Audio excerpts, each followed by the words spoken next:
Muy buenos días, queridos hermanos. Dios le continúe bendiciendo. Sean todos bienvenidos a este servicio dominical.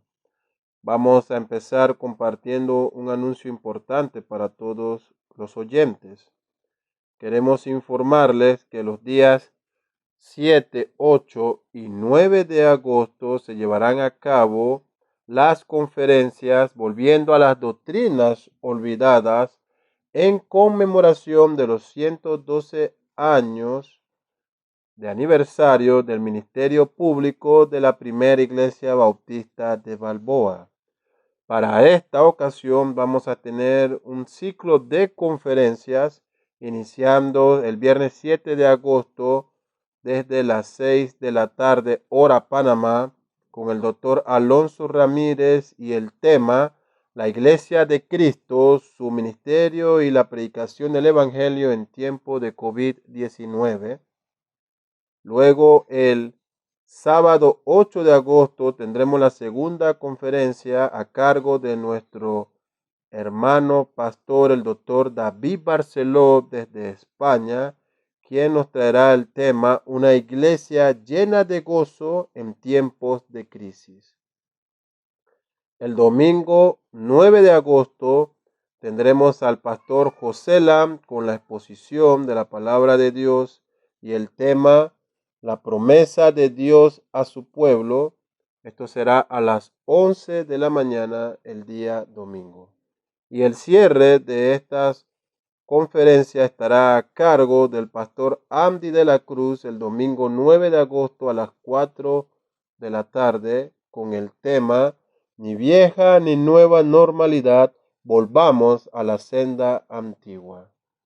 Todas estas conferencias serán transmitidas a través de los canales de YouTube y de Facebook de la iglesia y usted podrá encontrar más información acerca del horario y también información acerca de los exponentes en las redes sociales de la iglesia y en la página web. Es importante, querido hermano y oyente, que tenga en cuenta que todos los horarios mencionados son en base a los horarios de la ciudad de Panamá. Usted tendrá que hacer la conversión de su horario local si se encuentra fuera del país de Panamá. Con esto, hermanos, los animamos a que pueda anotar en su agenda estas conferencias que serán de gran edificación para su vida. Estamos seguros que el Señor usará a estos hombres para poder traernos su palabra y ayudarnos en nuestro crecimiento espiritual. Tome nota entonces, el día 7, 8 y 9 de agosto, conferencias volviendo a las doctrinas olvidadas. Nos preparamos entonces para nuestro tiempo de devoción congregacional a Dios y queremos tener el llamado a la adoración extrayéndolo del libro de los Salmos, capítulo 73. Dice así la palabra de Dios. Salmo 73.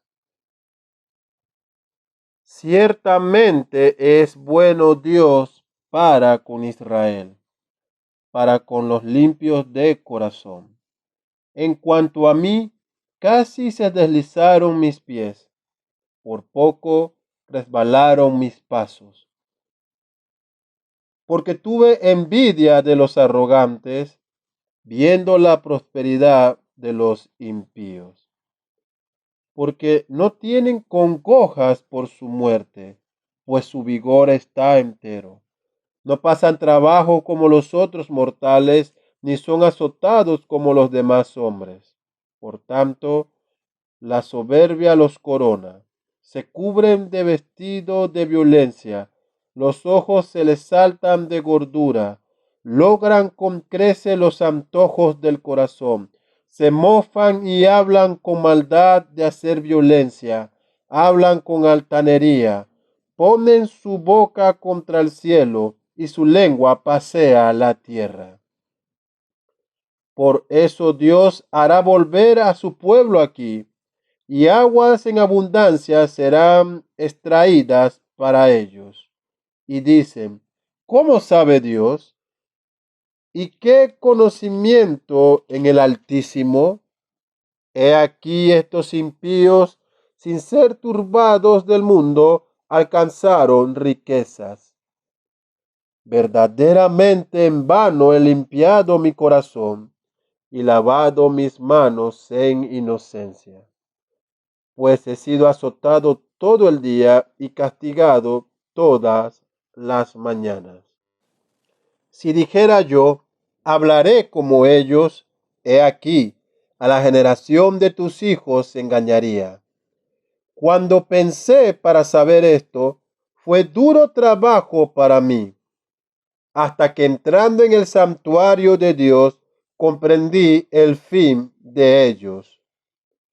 Ciertamente los has puesto en deslizaderos, en asolamiento los harás caer.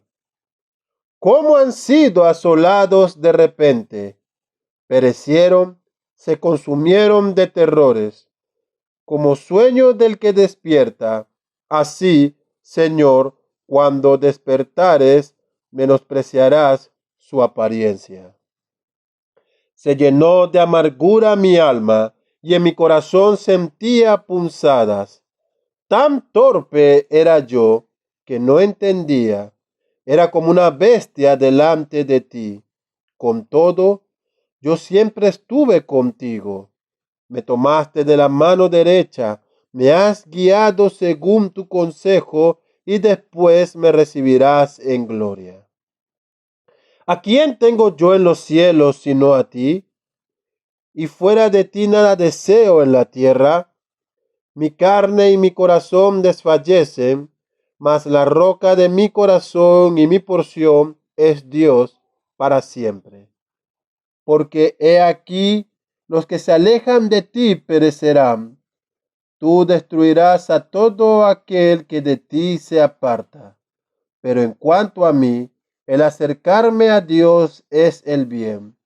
He puesto en Jehová el Señor mi esperanza para contar todas tus obras. Gloria a Cristo nuestro Salvador.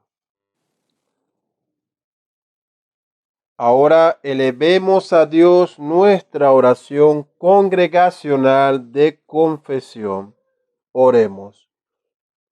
Todopoderoso Dios y Padre, confesamos y reconocemos que, lamentablemente, fuimos concebidos y nacidos en pecado, y por lo cual estamos inclinados a todo mal y somos lentos para hacer el bien, que incesantemente transgredimos tus mandamientos y nos corrompemos cada vez más.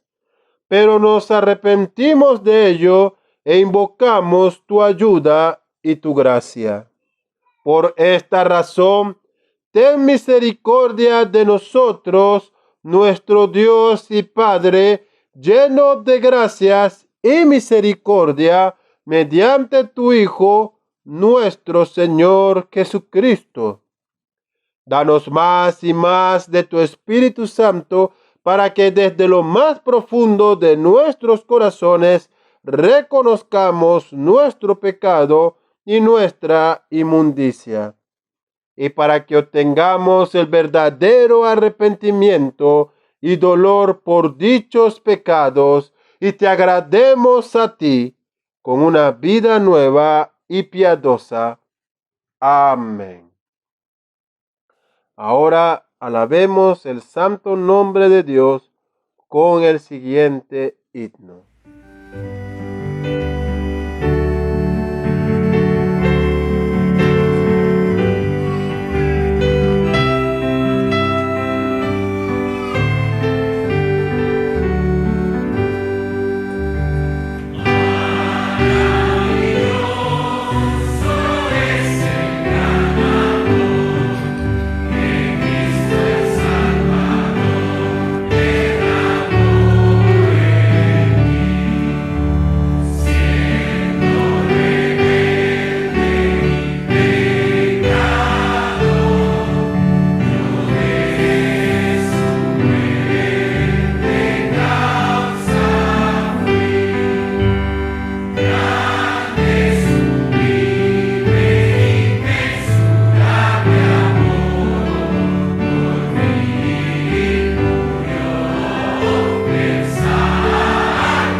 adoramos a Dios elevando nuestra oración congregacional por las iglesias perseguidas. Oremos. Padre Santo, en nombre de nuestro Señor Jesucristo, te suplicamos que le des fuerzas a tus santos que sufren persecución a causa de la verdad. Consuélalos con toda consolación de lo alto. Amén. Ahora alabemos el santo nombre de Dios con el siguiente himno.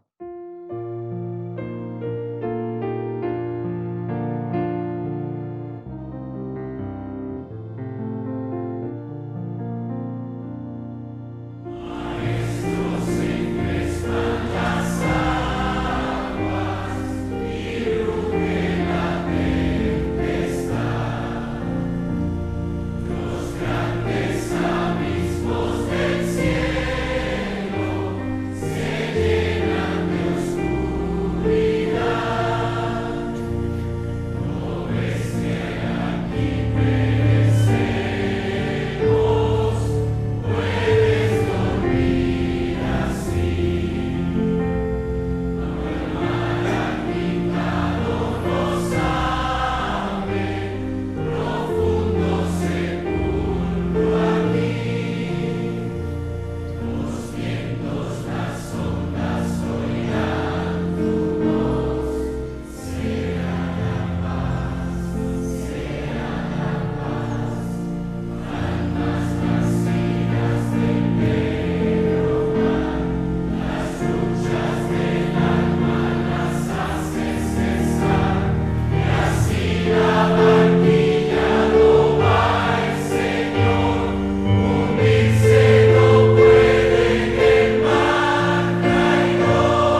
Escuchamos la lectura de la Santa Palabra de Dios extraída del Evangelio de Juan, capítulo 11, versos del 1 al 27.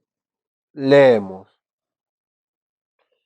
Estaba entonces enfermo uno llamado Lázaro de Betania, la aldea de María y de Marta, su hermana. María, cuyo hermano Lázaro estaba enfermo, fue la que ungió al Señor con perfume y le enjugó los pies con sus cabellos. Enviaron, pues, las hermanas para decir a Jesús: Señor, he aquí el que amas está enfermo. Oyéndolo Jesús dijo: Esta enfermedad no es para muerte, sino para la gloria de Dios, para que el Hijo de Dios sea glorificado por ella. Y amaba Jesús a Marta, a su hermana y a Lázaro. Cuando oyó, pues, que estaba enfermo, se quedó 2 días más en el lugar donde estaba. Luego, después de esto, dijo a los discípulos: Vamos a Judea otra vez. Y le dijeron los discípulos: Rabí, ahora procuraban los judíos apedrearte, ¿y otra vez vas allá? Respondió Jesús: ¿No tiene el día 12 horas? El que anda de día no tropieza porque ve la luz de este mundo. Pero el que anda de noche tropieza porque no hay luz en él. Dicho esto, les dijo después: Nuestro amigo Lázaro duerme, mas voy para despertarle. Dijeron entonces sus discípulos: Señor, si duerme, sanará. Pero Jesús decía esto de la muerte de Lázaro, y ellos pensaron que hablaba del reposar del sueño. Entonces Jesús les dijo claramente: Lázaro ha muerto. Y me alegro por vosotros de no haber estado allí para que creáis, mas vamos a él. Dijo entonces Tomás, llamado Dídimo, a sus condiscípulos: Vamos también nosotros para que muramos con él. Vino pues Jesús y halló que hacía ya 4 días que Lázaro estaba en el sepulcro. Betania estaba cerca de Jerusalén, como a 15 estadios, y muchos de los judíos habían venido a Marta y a María para consolarlas por su hermano. Entonces Marta, cuando oyó que Jesús venía, salió a encontrarle, pero María se quedó en casa. Y Marta dijo a Jesús: Señor, si hubieses estado aquí, mi hermano no habría muerto. Mas también sé ahora que todo lo que pidas a Dios, Dios te lo dará. Jesús le dijo: Tu hermano resucitará. Marta le dijo: Yo sé que resucitará en la resurrección en el día postrero. Les dijo Jesús: Yo soy la resurrección y la vida. El que cree en mí, aunque esté muerto, vivirá. Y todo aquel que vive y cree en mí, no morirá eternamente. ¿Crees esto? Le dijo: Sí, Señor, yo he creído que tú eres el Cristo, el Hijo de Dios, que has venido al mundo. Gloria a Cristo nuestro Salvador. Alabemos el nombre de Dios con el siguiente himno.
nos preparamos para recibir la exposición de la Santa Palabra de Dios.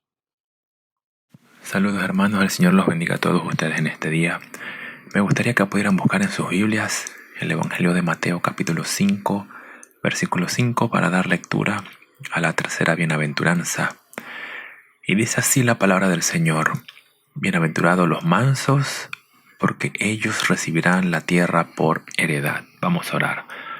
Padre, queremos agradecerte por este día que tú nos has dado y nos permite, Señor, a pesar de estar a la distancia, poder reunirnos, Señor, aún en familias, Señor, para alabar tu nombre, glorificarte, Señor, por medio de los cantos, Señor, aún por medio de los que siguen sosteniendo tu iglesia, por medio de las ofrendas, Señor, y aún en este tiempo, que es el tiempo que tenemos dispuestos para tu palabra, Señor, tu santa, infalible e inerrante palabra, Señor, que va a ser abierta.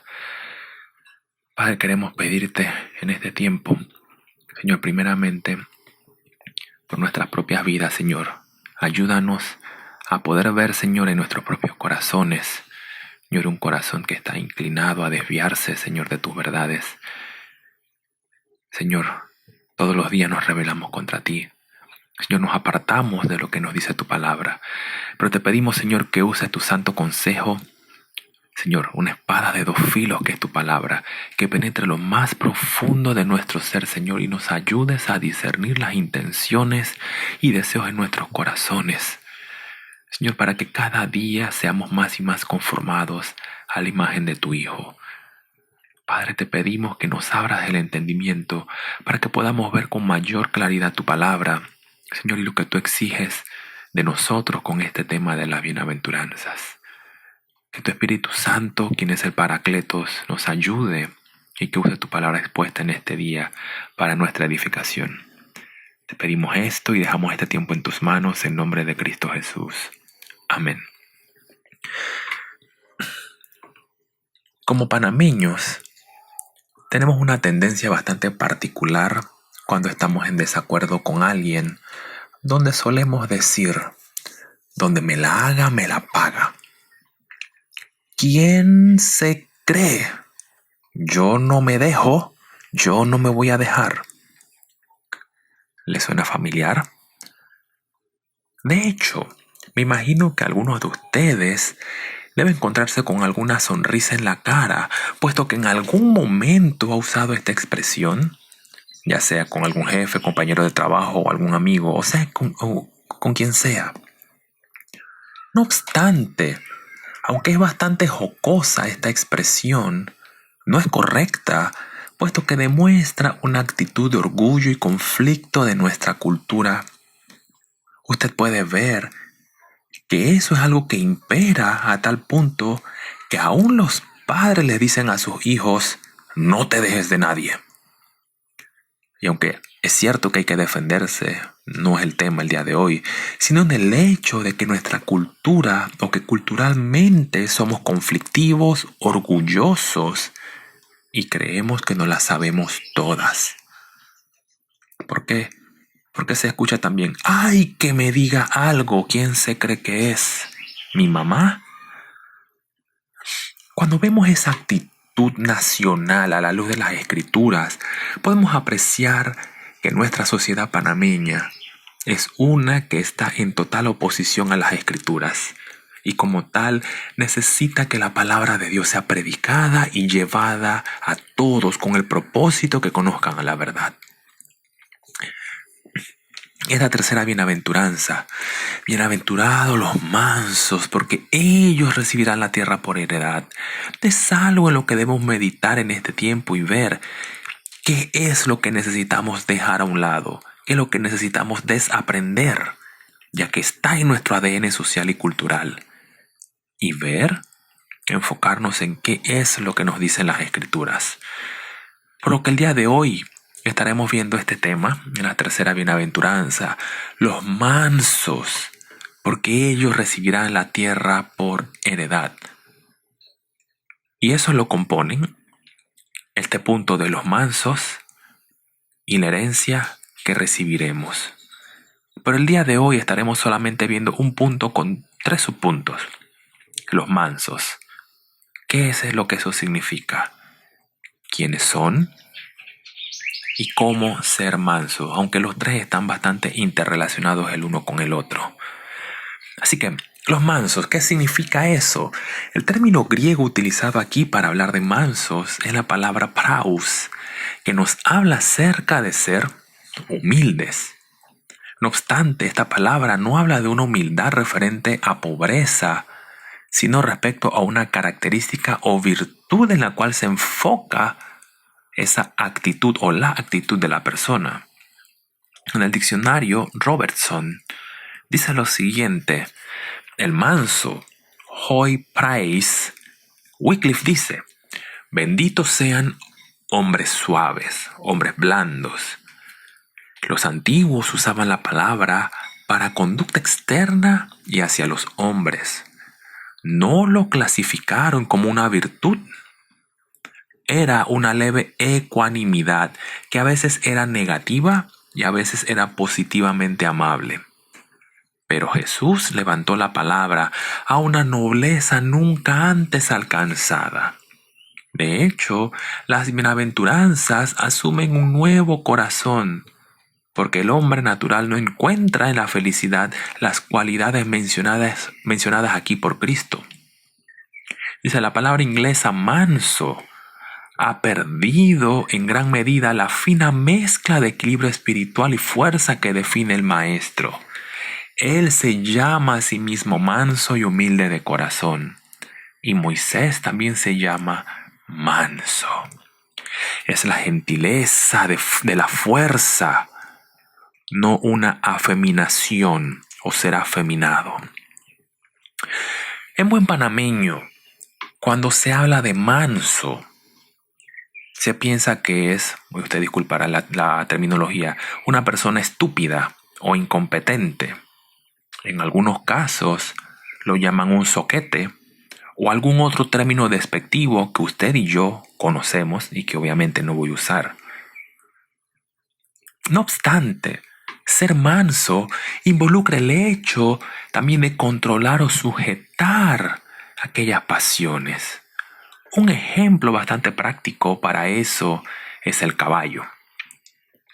¿Puede usted montarse en un caballo salvaje? Claro que no. Ese caballo debe ser instruido, es decir, entrenado a que esa fuerza y vigor que tiene sean puestas en el camino correcto, de manera que puede ser utilizado. Así que, cuando es entrenado, se le amansa, es decir, él sigue teniendo la misma fuerza e ímpetu que cuando era salvaje, solo que ahora está bajo control, bajo sujeción. De la misma manera es la idea que trae esta palabra. Ser manso no es ser menso, es aprender a sujetarse. Si usted es una persona de carácter volátil, es como el caballo salvaje. Y es una excusa que diga, yo soy así y deben aceptarme como tal.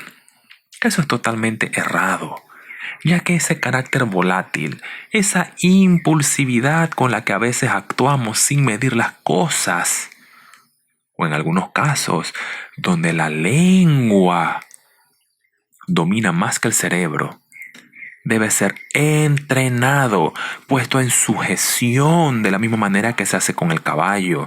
Por eso mismo Santiago capítulo 3 versículos 3 y 4 dice: he aquí nosotros ponemos freno en la boca de los caballos para que nos obedezcan y dirijamos así todo el cuerpo. Mira también las naves, aunque tan grandes y llevadas de impetuosos vientos, son gobernadas con un timón muy pequeño, por donde el que quiere las gobierna. El caballo se puede amansar, mi querido hermano, así que usted y yo tenemos esperanza para comportarnos con mansedumbre. No obstante, aunque esta definición nos muestra lo que esta palabra, el significado y la idea que trae esta palabra por detrás, todavía tenemos la relevancia en el contexto de las bienaventuranzas, puesto que es mucho más que simplemente sujetar las pasiones. El teólogo John Hill nos dice lo siguiente: Bienaventurados los mansos, que no se enojen fácilmente, que soportan con paciencia y soportan heridas y afrentas, llevarse cortésmente y afablemente a todos o con todos, tener los pensamientos más malos de sí mismos y los mejores de los demás. No envidian los dones y gracias de otros hombres. Están dispuestos a ser instruidos y amonestados por los más malos de los santos. Someterse silenciosamente a la voluntad de Dios en dispensaciones adversas de la providencia, y atribuye todo lo que tiene y son a la gracia de Dios. La mansedumbre o humildad es muy valiosa e encomiable. El Evangelio de Mateo, capítulo 11, versículo 29, nos dice acerca de Jesús: llevad mi yugo sobre vosotros y aprended de mí, que soy manso y humilde de corazón, y hallaréis descanso para vuestras almas. Aquí podemos ver el hecho de que nuestro Señor Jesucristo habla de sí mismo como manso y humilde de corazón. Pero, ¿qué es eso lo que nos quiere decir? Nuevamente John Hill dice lo siguiente: parece, o referente a este texto de Mateo, parece referirse a Zacarías 9:9, donde se dan tales características del Mesías.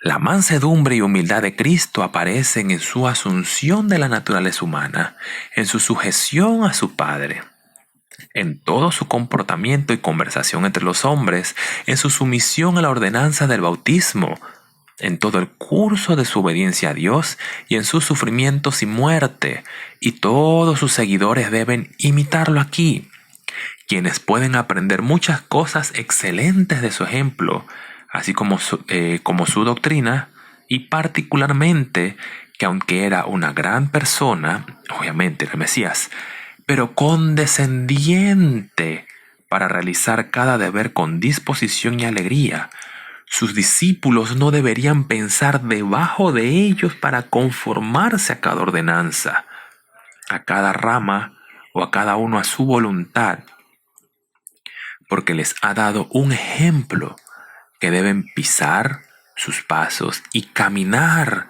como Él ha caminado. Nunca hubo un ejemplo de humildad, y dice, y de humildad mental como Cristo. Ni hay ningún ejemplo tan digno de nuestra imitación como el suyo. Lo que John Hill aquí nos está diciendo acerca de Cristo es que Él es humilde, pero haciendo una referencia a su humanidad. Si Él, Cristo Jesús, siendo Dios mismo, teniendo todo poder y gloria, siendo parte de la Trinidad, se humilló a sí mismo, es decir, vino a esta tierra como un hombre, se burlaron de Él, lo golpearon, lo escupieron, le pusieron una corona de espinas. Y a pesar de eso, Primera de Pedro 2:23 nos dice: quien cuando le maldecían, no respondía con maldición. Cuando padecía, no amenazaba, sino que encomendaba la causa al que juzga justamente. Nuestro Señor Jesucristo fue obediente hasta la muerte y muerte en cruz, como dice Filipenses 2. Y eso nos habla pues del hecho de que es en Cristo Jesús en quien nosotros podemos hallar reposo para las almas. O mejor dicho, un reposo eterno, la salvación. Y por tanto, un futuro glorioso en el cielo. El siguiente subpunto: ¿quiénes son entonces los mansos? Si nosotros somos llamados a ser mansos en esta bienaventuranza, y vemos que es en Cristo en quien toda esta humildad, mansedumbre, quien está, o mejor dicho, es en Cristo en quien está toda esta humildad, mansedumbre, ya que es el mismo término. ¿Quiénes pues son los mansos? ¿Acaso es una virtud al mejor estilo estoico en el cual uno diga, yo soy manso? Acompáñame brevemente al libro de los Salmos, capítulo 22, versículo 26. Y dice así: comerán los humildes y serán saciados. Alabarán a Jehová los que le buscan. Vivirá vuestro corazón para siempre. Aquí vemos que se nos habla acerca de los humildes. En otras versiones, como la NBI, nos habla acerca de pobres.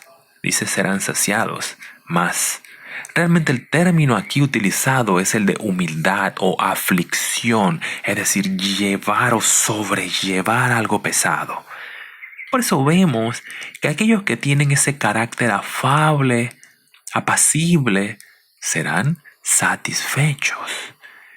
Y es por el hecho de que se les da esa saciedad, van a alabar a Dios.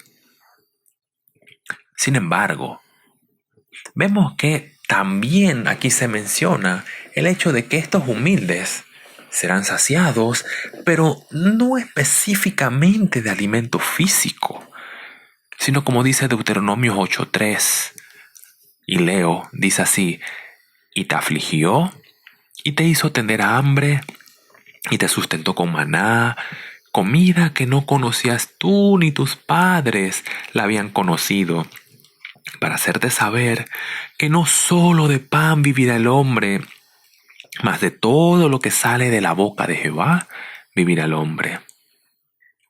Israel había sido sacado de la esclavitud de Egipto, y en medio del desierto no había nada. ¿Qué tipo de comida? Déjeme preguntar, ¿qué tipo de comida puede encontrarse en el desierto? ¿Acaso algún plato de arroz con pollo? ¿O arroz pollo guisado con lentejas? ¿Ensalada de papas?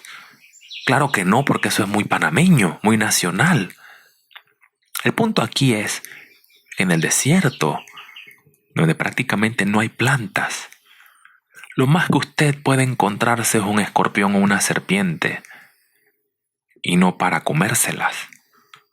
De manera que, en medio de todo este desierto, el Señor envió el maná para que su pueblo fuera sustentado y alimentado.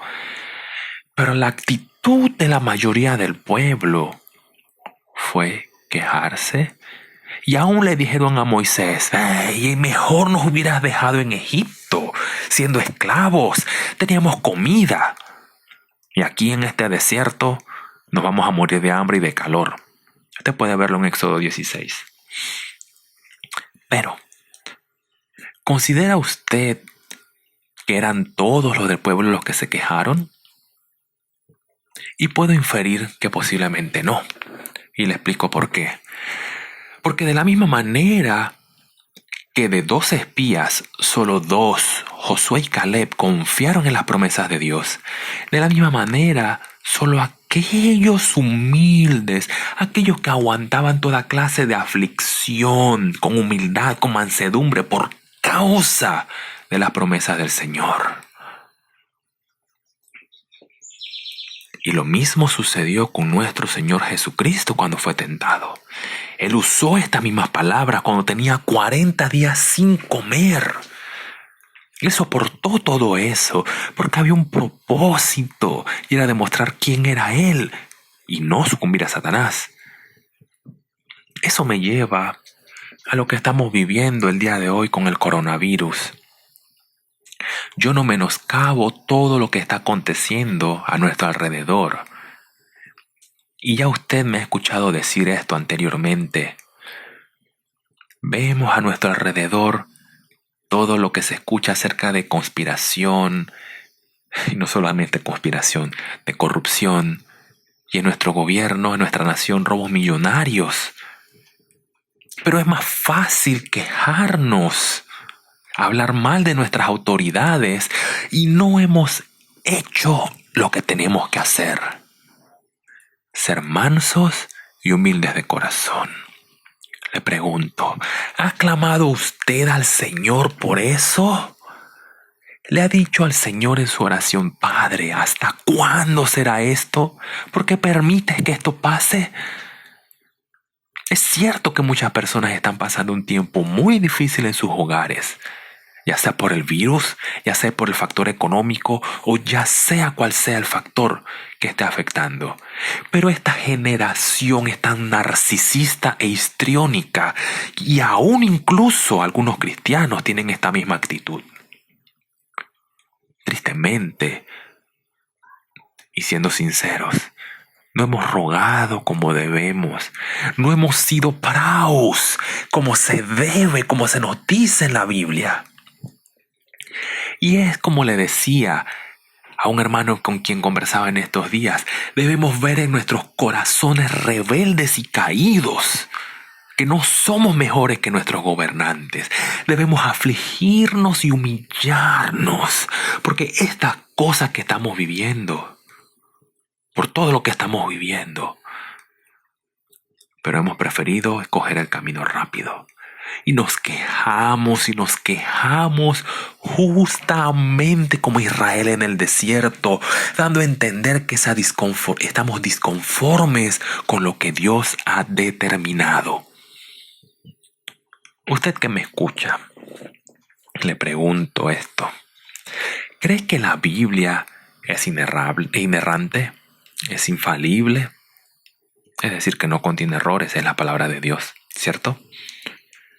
Eso quiere decir que usted cree lo que las Escrituras declaran acerca de que nuestro Dios es soberano. Por tanto, si es soberano, es Señor.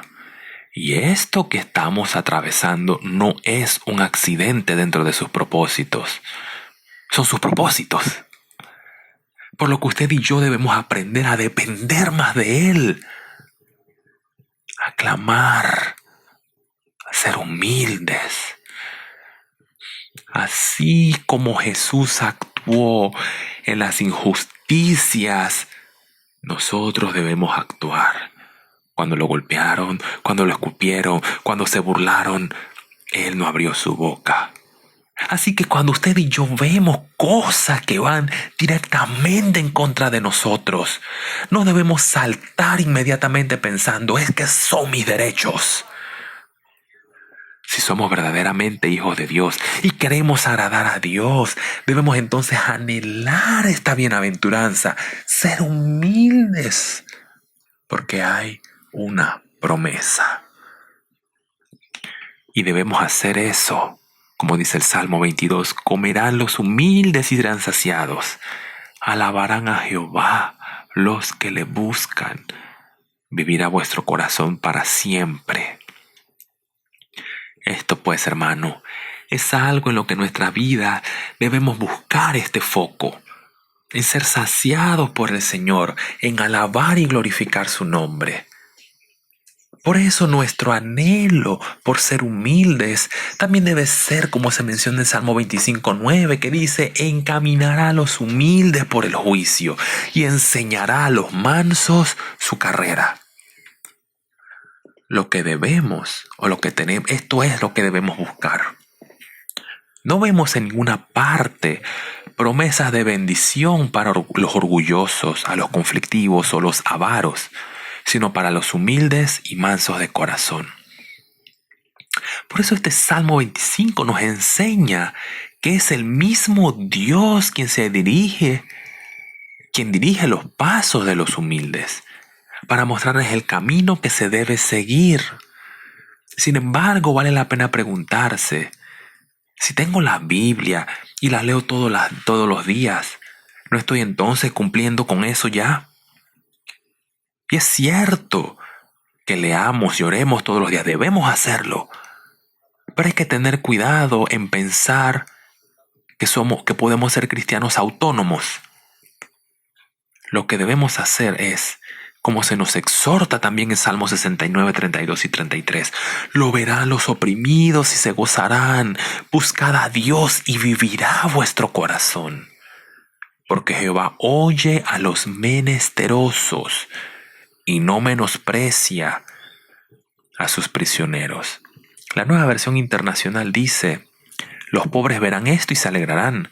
Reanímense ustedes los que buscan a Dios, porque el Señor oye a los necesitados y no desdeña a su pueblo cautivo. Vemos pues que son los mansos, los humildes, los afligidos, los oprimidos. Aunque son términos diferentes, ellos abarcan lo que esto quiere decir. Son aquellos que buscan el rostro del Señor. Saben que su esperanza no está puesta en algo presente, sino futuro.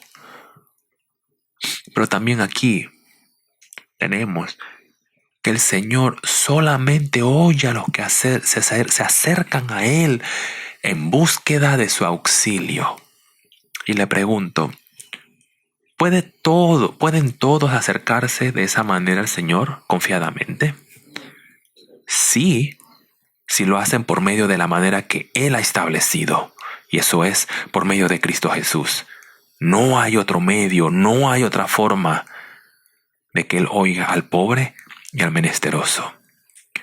Por lo que hemos visto, pues, los mansos son aquellos, como vimos igual que la segunda bienaventuranza, son incapaces de hacer algo, son aquellos que en esos momentos difíciles en los que se encuentran, dicen, no puedo.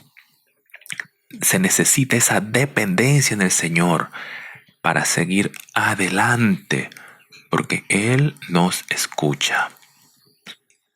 El tercer subpunto, ¿cómo ser mansos? Es posible que alguno de ustedes se esté preguntando si ser manso involucra tener todo mi carácter bajo sujeción, como vimos al principio, pero también involucra cuál debe ser la actitud con la cual debemos responder en medio de las adversidades. Esto demostrando que somos incapaces de resolver las situaciones por nosotros mismos. ¿Cómo puedo ser manso? Y esto es de suma importancia para nosotros, porque nos lleva a pensar en el Salmo 147:6, y dice así: Jehová exalta a los humildes y humilla a los impíos hasta la tierra. Este texto, al igual que otros, donde vemos el contraste que hace el Señor entre el orgulloso y el humilde.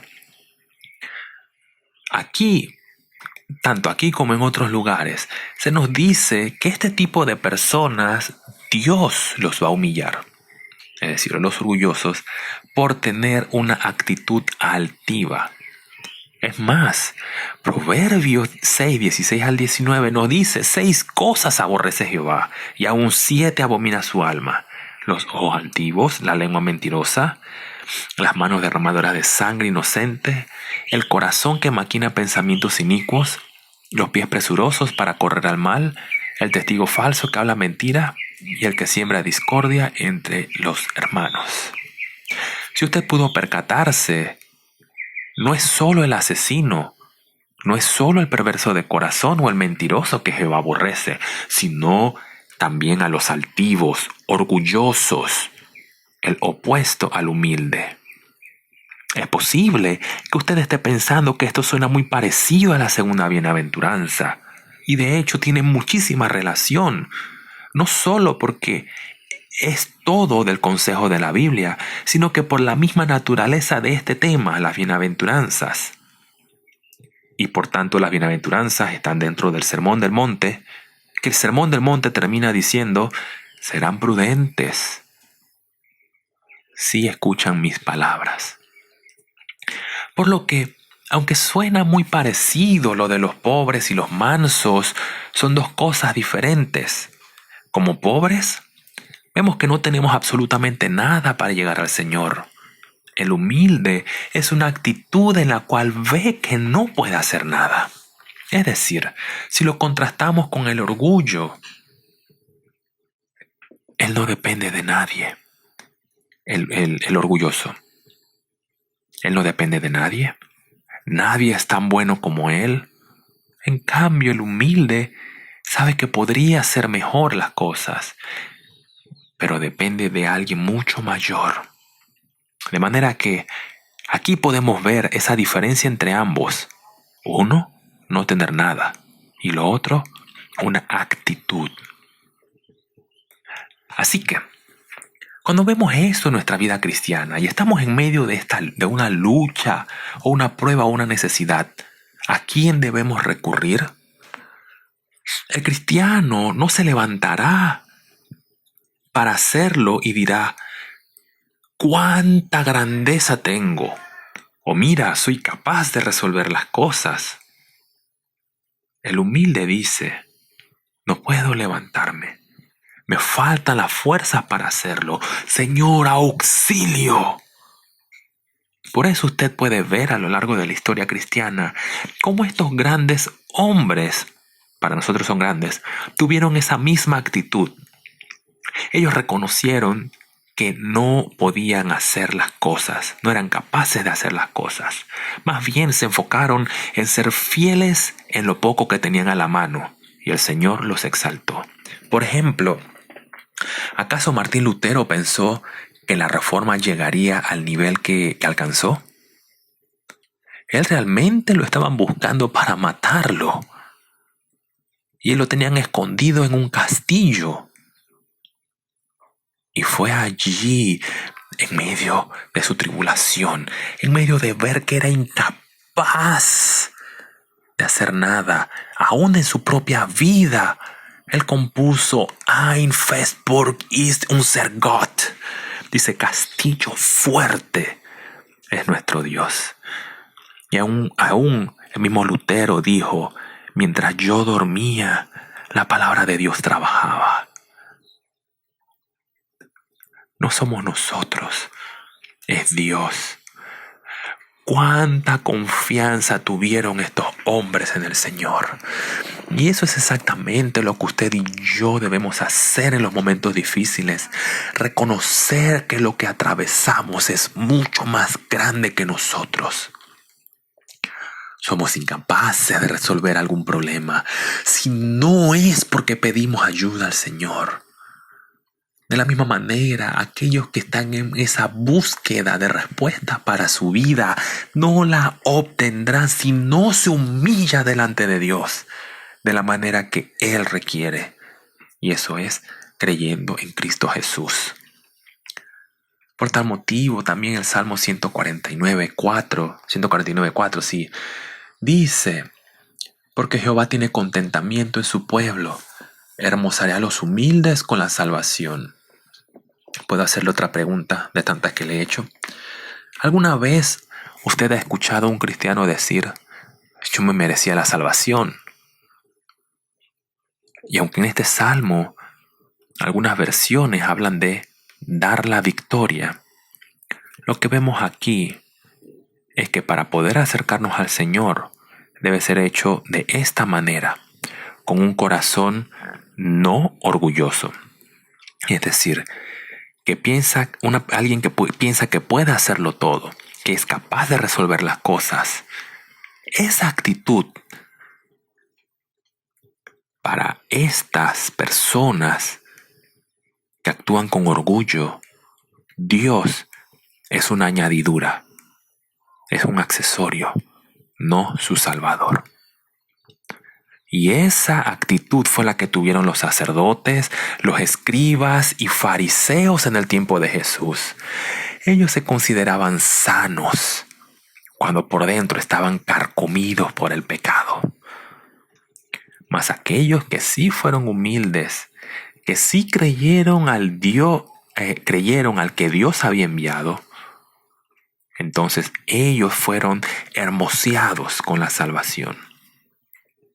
Sin Cristo no hay salvación, no hay vida eterna. Y es por eso que debemos acercarnos, no con altivez de espíritu ni autosuficiencia, sino reconociendo la incapacidad. Pero de igual manera, teniendo una actitud que muestre que no pienso en mí mismo primero, es decir, sujeto mis pasiones también, sino que pienso primeramente en lo que es importante, Cristo Jesús. Ahora bien, le pregunto, si ser manso es todo lo que se requiere, entonces esta herencia de la cual nos habla, dice, los mansos recibirán la herencia, recibirán la tierra por herencia. Es decir, entonces, si ser manso es solo lo que se requiere, esta herencia es fácil de adquirir. Y eso nos lleva entonces al segundo punto. Los mansos son los que heredarán la tierra. Y yo quiero darle un ejemplo con respecto a esta herencia en la tierra. Si nosotros recordamos en el Antiguo Testamento, se nos da el ejemplo de una persona a la que Dios mismo en su palabra describe como el hombre más manso. Y acompáñenme al libro de Números, capítulo 12, versículo 3. Y dice así: y aquel varón Moisés era muy manso, más que todos los hombres que había sobre la tierra. ¿No le parece increíble la descripción que se nos da de Moisés? Siendo el hombre más manso sobre la tierra, él cumplía este requisito, ¿cierto? Pero déjeme preguntarle, ¿por qué el Señor no le permitió entrar a la tierra a Moisés? Pero eso lo veremos entonces la próxima semana. Voy a terminar con una breve aplicación. Respecto a ser mansos, cuando Cristo vino a esta tierra, Él estuvo en el momento preciso que Dios había designado. Israel estaba esperando un Salvador que los liberara de la opresión. Mas el pueblo pensaba en ser liberados de la opresión de Roma, y Cristo vino para librar de la opresión y esclavitud del pecado. ¿Podía Jesús detener todo el maltrato, opresión e injusticia de parte de Roma hacia los judíos? Bueno, Él no vino específicamente para eso. ¿Pero acaso entonces Él no podía enojarse y destruir inmediatamente a todos sus enemigos, como cuando tiró las cosas en el templo? Que dicen, el templo debe ser un lugar de oración, no un mercado. Más bien, nuestro Señor Jesucristo nos dio el ejemplo, donde dice que le pidieron que pagara sus impuestos. Y Él le dice: Pedro, saca el pez que está allí, ábrele la boca, saca 2 monedas, paga el tuyo y el mío. Y le dijo: dadle al César lo que es del César y a Dios lo que es de Dios. En este tiempo que está viviendo el mundo, la iglesia del Señor también, se puede hacer la pregunta: ¿puede Dios o por qué no interviene Dios en todo esto? ¿Por qué no interviene y detiene todo esto? ¿No se supone que Él es el Todopoderoso? Bueno, el punto es, mi querido hermano, que en medio de lo que estamos atravesando, no es pensar si Dios puede o no puede, sino cuál es nuestra actitud hacia las cosas. Nuestra actitud debe ser la siguiente.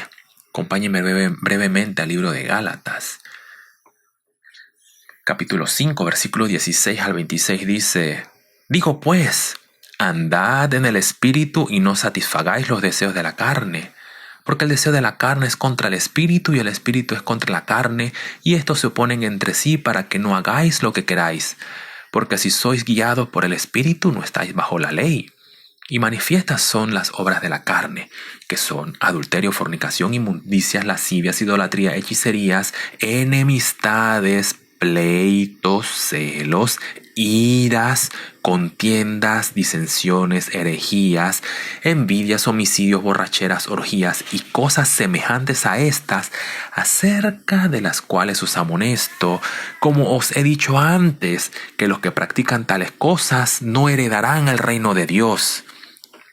Mas el fruto del Espíritu es amor, gozo, paz, paciencia, benignidad, bondad, fe, mansedumbre, templanza. Contra tales cosas no hay ley. Pero los que son de Cristo han crucificado la carne con sus pasiones y deseos. Si vivimos por el Espíritu, andemos por el Espíritu. No nos hagamos vanagloriosos, irritándonos unos a otros, envidiándonos unos a otros. Siempre se usa Gálatas para decir: ay, es que la fornicación, ay, es que el adulterio, como si esos fueran los únicos pecados. Lascivia, idolatría, hechicería, enemistades, pleitos, celos, iras, contiendas, disensiones, herejías, borracheras, envidias, homicidios. Todo esto está dentro de lo que es la carne. es opuesto al fruto del Espíritu, que dice, versículo 23, mansedumbre, templanza, sujeción a los que somos llamados. Somos llamados, hermano, a vivir por el Espíritu, no en conflicto en la carne. Nuestro actuar debe ser como Pablo también dice, no estar en medio de la polémica. No estoy hablando de cuando haya polémicas teológicas, porque hay que defender la fe. Es otro tema. Pero tristemente nuestra generación de cristianos en teoría creen que la palabra de Dios es infalible, pero con su manera de actuar o con nuestra manera de reaccionar lo negamos. En este tiempo debemos poner nuestra mirada en Cristo. Usted y yo debemos buscar las cosas de arriba, las celestiales, como dice Colosenses 3 del 1 al 4. Nos dice, poned la mira en las cosas de arriba, no en las de la tierra. Por eso debemos tener presente las palabras, debemos tener presente las palabras de nuestro Señor Jesucristo. Bienaventurados los humildes, los mansos, aquellos que aguantan esa opresión, aquellos que soportan todo por mi causa, porque ellos heredarán la tierra. Pero esa parte la continuamos la próxima semana. Vamos a orar. Padre, te agradecemos por el tiempo que nos has dado con tu palabra. Señor, poder ver este tema que estamos estudiando acerca de las bienaventuranzas. Señor, fuiste tú quien lo predicó. Y nosotros como tu pueblo necesitamos aprenderlo, Señor, aplicarlo en nuestras vidas en este tiempo en el cual estamos viviendo. Señor, por naturaleza somos quejones. No, todo es un problema, todo es un conflicto para nosotros. Pero es por eso, Señor, que necesitamos que tu palabra, Señor, vaya moldeando nuestras vidas, Señor. Como dice el libro de Efesios, que nuestra mente vaya siendo renovada por medio de tu palabra. Padre, te pido por cada uno de mis hermanos, Señor, aún por mí, Señor, ayúdanos a serte fiel a ti. Ayúdanos a hacer las cosas para honrar y glorificar tu nombre, aún a pesar, Señor, de este encierro que tenemos, Señor, aún a pesar de las dificultades que estamos atravesando. Padre, dejamos todo esto en tus manos y te pedimos esto en nombre de Cristo Jesús. Amén. Damos gracias a Dios por la exposición de su santa palabra. Quiero pedirle que alabemos a Dios entonando la doxología final.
La bendición pastoral la extraemos del libro de Judas, capítulo 1, versos 24 al 25.